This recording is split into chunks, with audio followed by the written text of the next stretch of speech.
It can be kind of complicated when trying to determine if every person has their own hidden value. The first complexity comes in when deciding who determines what is valuable. Oftentimes it seems that beauty is seen to be very valuable, and people who are not beautiful are therefore less valuable.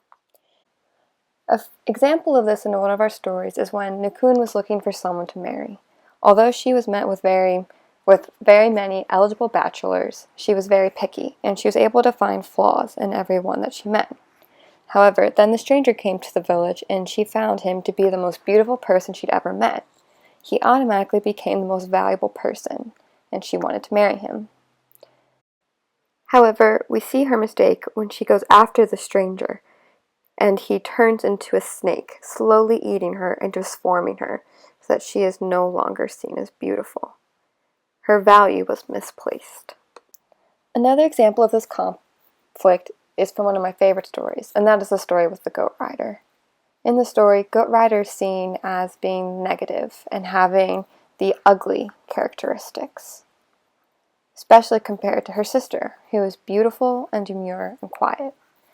The sister is seen as having the valuable traits, but who decided that those are valuable traits? It turns out that Goat Rider is the one who is able to accomplish things. She is able to do the messy work and be successful in the face of adversity. Throughout the story, Goat Rider continuously comes off as having little value and as being ugly. However, at the end of the story, the prince finally sees Goat Rider as having the greatest value.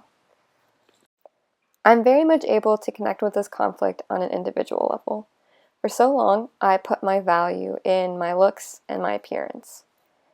This picture is from after a week-long backpacking trip that I did as part of a capstone class I'm in to become a trip leader.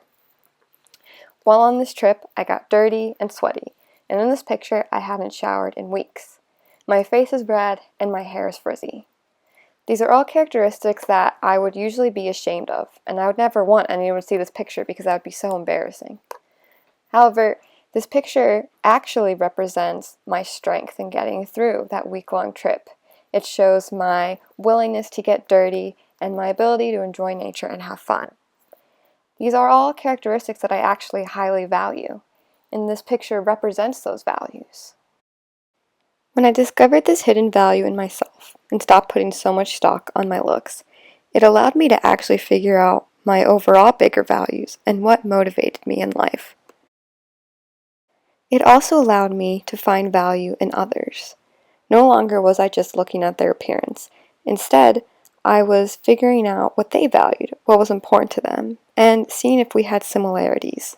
In relation to this idea of finding oneself, a certain song has really resonated with me, and that's Wake Me Up by Avicii.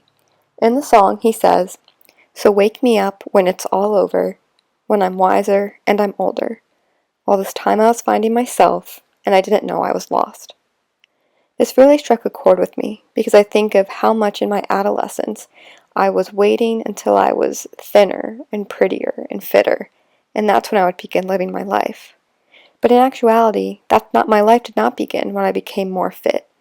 Instead, my life began when I found the things that interested me, when I surrounded myself with like-minded people, and when I found the value in myself and the world around me. The 2016 presidential election highlighted a problem in the US that people didn't realize was there. People are feeling as though their value is not being appreciated. When you look at the complaints for people who voted for Trump and the complaints of people who voted for Hillary Clinton, you see that they actually aren't that different. People just feel like that they aren't being appreciated and they aren't being given the rights that they deserve as an American. If we want to move forward and be a successful nation, we must begin to hear each other's truths and find the value in the people around us so that we can find that compromise and work together once again. Time and time again in this class and in the stories that we've heard, we've learned that value is in the eye of the beholder. So moving forward, we must always try to find the value in others so that we can appreciate our differences, so that we can work together and for each other instead of against each other.